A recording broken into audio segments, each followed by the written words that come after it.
केदारनाथ ज्योतिर्लिंग भारत के उत्तराखंड राज्य में स्थित एक प्रसिद्ध शिव धाम है। ये 12 ज्योतिर्लिंगों में से एक है और हिमालय की गोद में बसा हुआ है।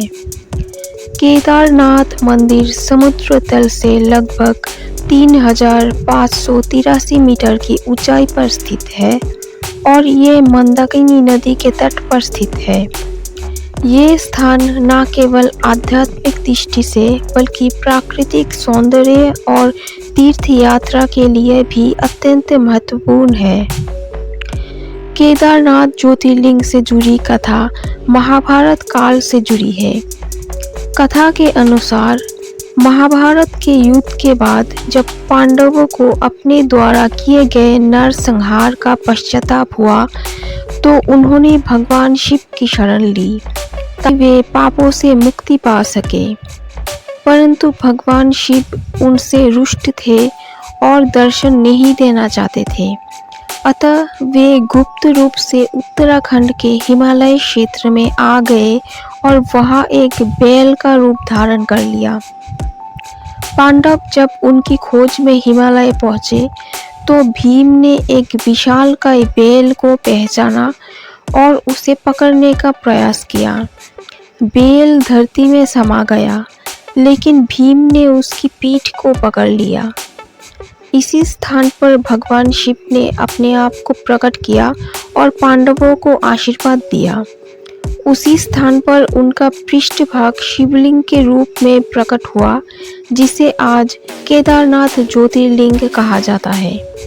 ऐसा माना जाता है कि भगवान शिव के अन्य अंग भी उत्तराखंड के विभिन्न स्थानों पर प्रकट हुए, जैसे मुख रूप में रुद्रनाथ, बाहु रूप में तुंगनाथ, केश रूप में कल्पेश्वर आदि।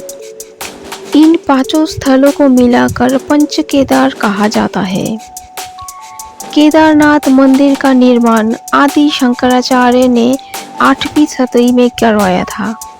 ये मंदिर बड़े बड़े पत्थरों से बना हुआ है और इसकी बनावट इतनी मजबूत है कि ये सदियों से बर्फ, भूकंप और तूफानों का सामना करता आ रहा है।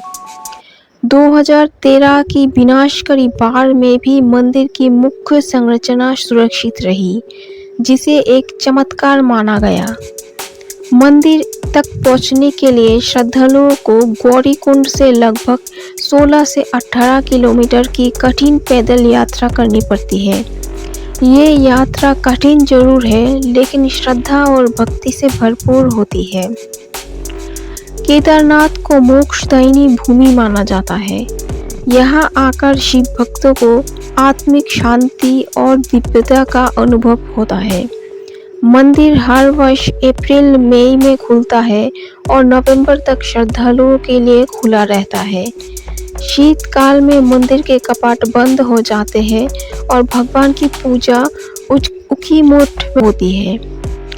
केदारनाथ धाम ये संदेश देता है कि भक्ति, श्रद्धा और तपस्या से किसी भी कठिनाई को पार किया जा सकता है। ये स्थल आत्मशुद्धि, पश्चाताप और मोक्ष की भावना को जागृत करता है। प्रकृति की गोद में बसा ये तीर्थ ईश्वर के प्रति आस्था और धैर्य का प्रतीक है।